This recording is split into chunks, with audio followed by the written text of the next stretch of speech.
what's good, you absolute creatures? I have postponed doing a deck list for this deck for so long. This is what I would consider to be the Boogeyman of Timeless. Because Show and Tell into Omniscience, or Show and Tell into Atraxa, typically Show and Tell into Omniscience, is almost an auto win whenever it hits.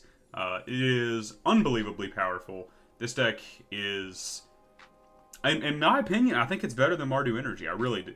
Like, I think this deck just has so many non-games, is what I would call it, where as soon as you see you're playing against a deck that's not favored against this, you're like 80% favored to win. And of course, like, the deck stats will show a little bit different, but it's just so easy to win games with this deck out of nowhere. Like, you can turn two people with this. Like, if you have Dark Ritual into Show and Tell, into Omni, into anything, you win the game. So, real quick, why are we playing what we're playing? Obviously, Brainstorm, Dark Ritual. You want to turbo the Show and Tell out, or also make different plays, like where you Dark Ritual into like a Symbol or Demonic Tutor. You can also Mastermind's Acquisition with a Dark Ritual on turn 2 to tutor for this for turn 3. I'm kind of going insane right now. I'm just trying to explain everything. Veil of Summer, we don't like counterspell decks, but you pretty much just beat counterspell decks anyways, which is ridiculous.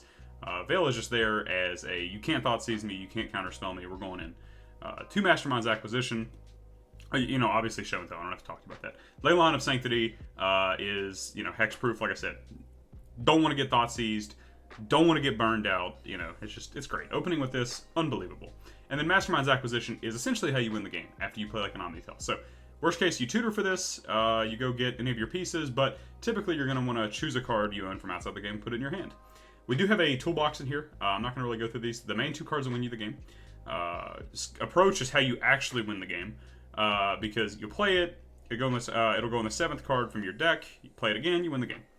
And then Scholar is what I usually do a lot because you can Scholar loop. So, like, for example, if you like detutor or do any of these kind of things, or like you dig through time and you haven't found all your pieces yet, you can go Masterminds, pick up Scholar, pick up Masterminds, and like dig and Masterminds and Lorien, etc. And just do that little loop. And you're just gonna win the game anyways. So it's really cool. Anyways. Deck list will be in the description. I'm very excited, but also like kind of very not, because this deck is pretty insane, But anyways, thank you all for liking and subscribing. Let's get into it. Alright, opponent's going first. This hand doesn't seem bad, though. Just depends on what he does.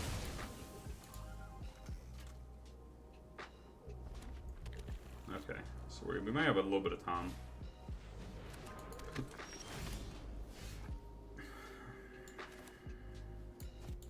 I probably want to go Veil, just in case he has like Burn or something. I can Hexproof. Oh no, I cannot actually. It's probably best if I just do this. That's fine.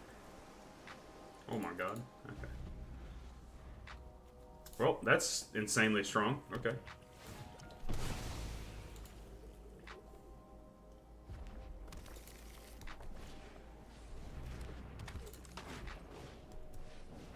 But again, this is just what I mean about non-games, where this deck will just win on turn 2.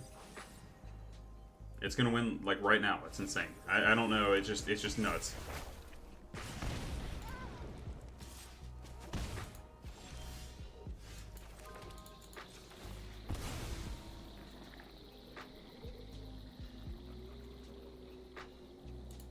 Doesn't even matter what I get because the game's over.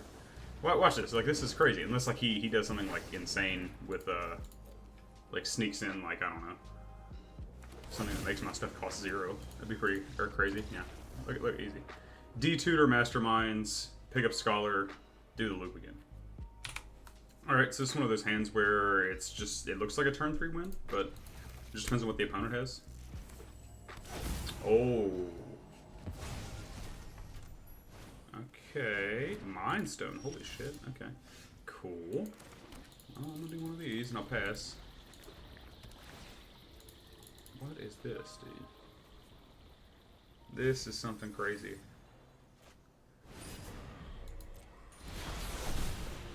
It's mental that, like, we can beat that. This is a turn 2 1-ring. And we can beat that. Are we going to? I don't know. Or maybe not. I mean, it just depends, like, what he plays, right? If he plays, like, something that's like the nuts, then no. But I don't want that shit. I've already got 2. Okay, then let's go do one of these. Symbol. Thank you.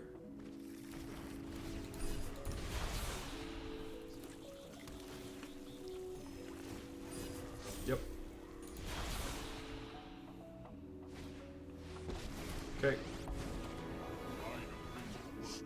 Okay.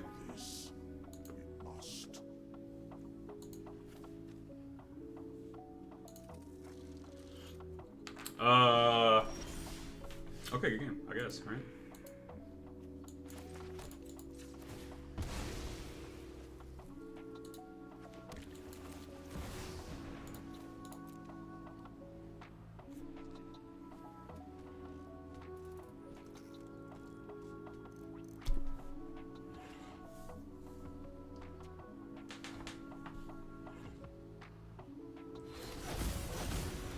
Okay.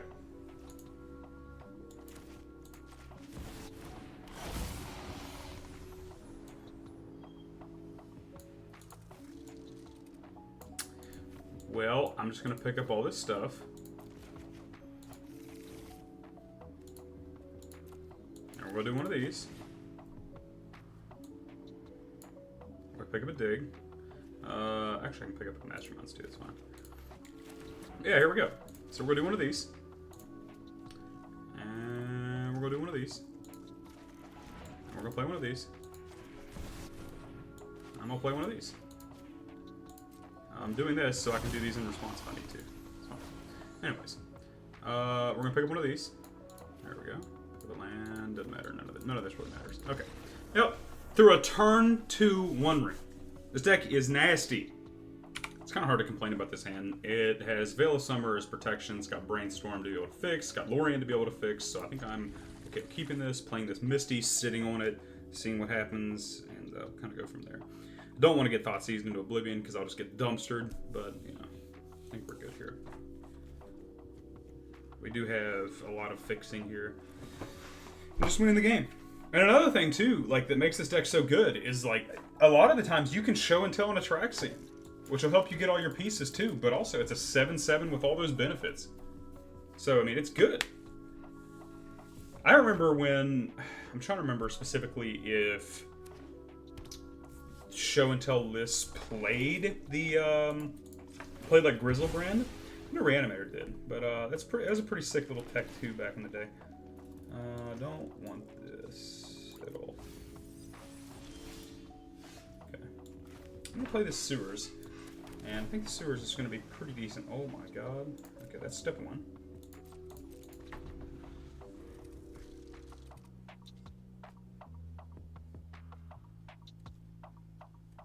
Again, if they're not fast enough to like disrupt your whole hand, then they can't do anything. I don't know what we're playing, by the way. I have no clue, but this is peculiar. I love this art, though. I do miss Kaladesh. Kaladesh was one of my favorite sets ever. I absolutely loved it. Incredible set. Marta Vehicles is really sick. Yeah, goodbye.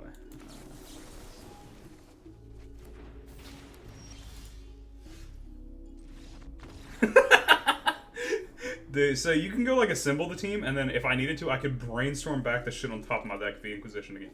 It's pretty sick. Alright, so this is a pretty risky hand. I know it looks like pretty incredible, but with no fetches or ways like that, there's not. But I'm gonna keep it because I'm gonna shock in this breeding pool and just kind of sit on it. And if we draw any black mana, any fetch, any kind of like tutor for lands, we're good. We play a lot of those too, so.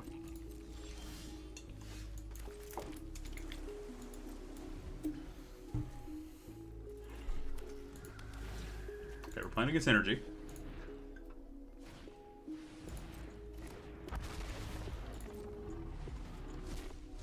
But a Johnny. Sun Cleanser. What the fuck is that for? Okay. I guess that's for the mirror, right? Sure. Sweet.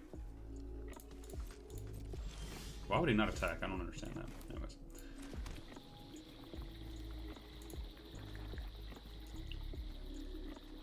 So I'm trying to do math real quick on if that's enough. So 5, 6, 7, tutor down to 4, down to 3. Sorry, get show and tell into omniscience. Do that. Okay, I think we're good.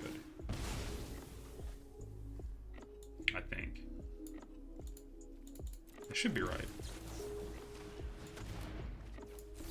Find out. Womp. One of these. We'll do one of these. Okay, good game. so dumb, dude. So, here's the thing. This is probably a turn 2 win. Has everything.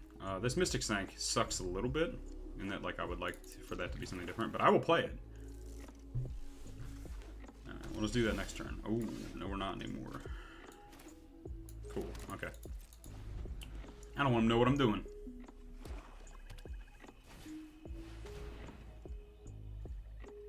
Yep.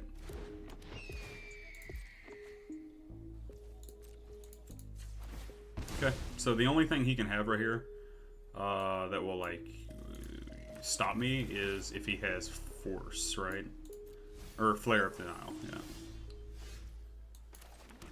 So because of that, we're going to go for it. And whatever happens, happens. I mean, you know.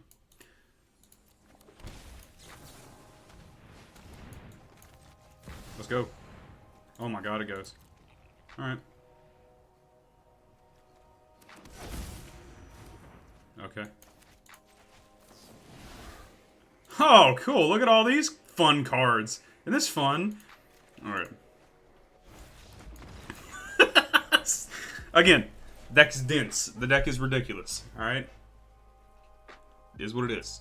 Let's go to the wrap-up. Alright, so that's like one of the hardest things with this deck is to try to find, you know, gameplay with it. And those are decks just back to back to back to back to back. Like, those were games where it was just, like, literally, like, no intermissions, no just deck games winning and losing. This deck is ridiculous. Like, it just does everything. It's got protection, it's got all the tutoring you need, and then it just wins the game.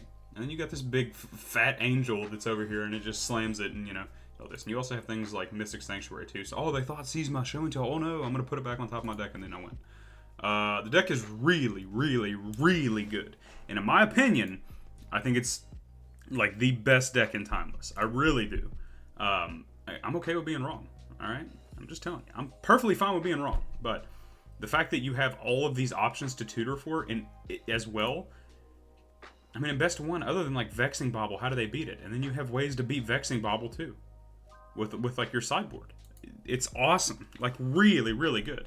Also, you have, like, Veil of Summer, too, for Vexing Bauble, right? I think. I can't remember if it counters or not. But anyways, thank you all so much for liking and subscribing. I'm at, like, 131 subs. That's badass, dude. I love what I do. I love being able to put out videos for people. And I try to do as much as I can. I'm pretty busy with things, but I definitely try my best to do this. So, as always, thank y'all so much. Y'all have a good one.